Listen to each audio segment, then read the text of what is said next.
Saying I love you was the easy part. It was the living after that surprised Jenna.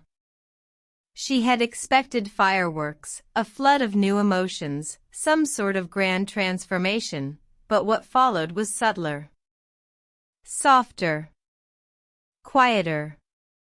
Like slipping into a favorite sweater you hadn't worn in years and suddenly wondering why you ever stopped.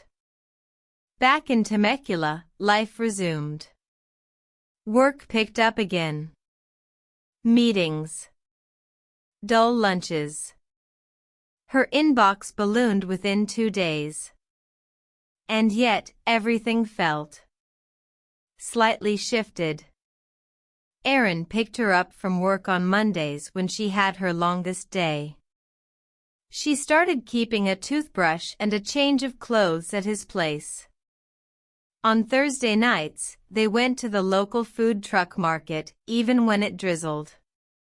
By mid-January, she was staying over 3 nights a week. And then came the question. They were folding laundry on a Sunday night when Aaron looked at her and said, "Do you think we're ready to live together?" Jenna paused, mid-fold, a pair of socks still in her hand. "I don't know," she said honestly. "Are we?" "I think we are," he said.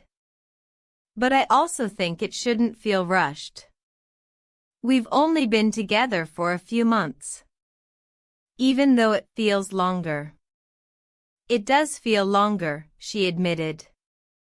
"Like we skipped the clumsy phase. Maybe because we already knew who we were before this started." She smiled. "That, or we're just too old to waste time." Still, she wasn't ready to move in.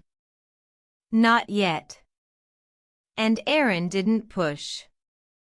That was one of the things she loved about him. He could hold space without demanding to fill it. The next test came in February.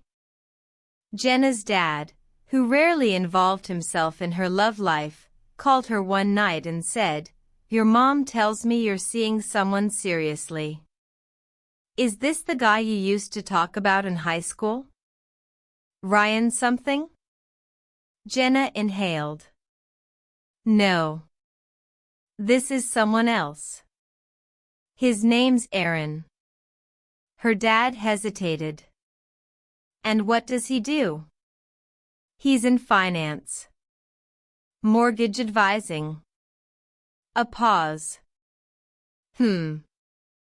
As long as he treats you well." "He does, Dad. He really does." There was a long silence, then, "Okay.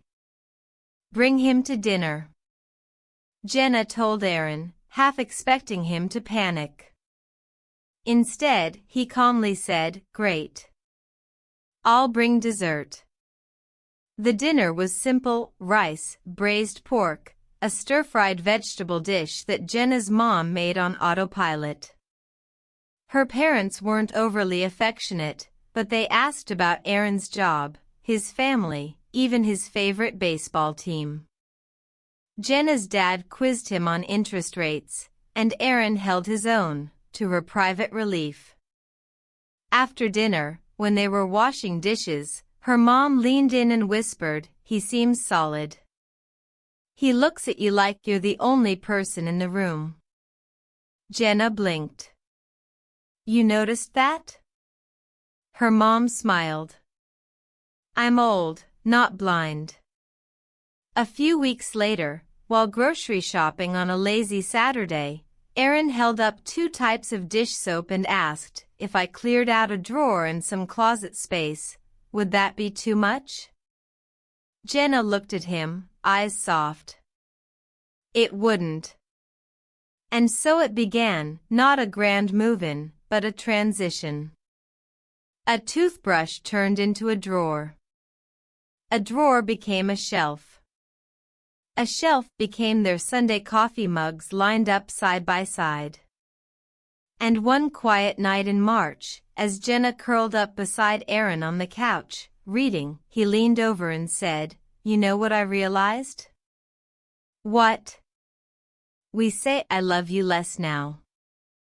She looked at him. Is that a bad thing? He shook his head. No.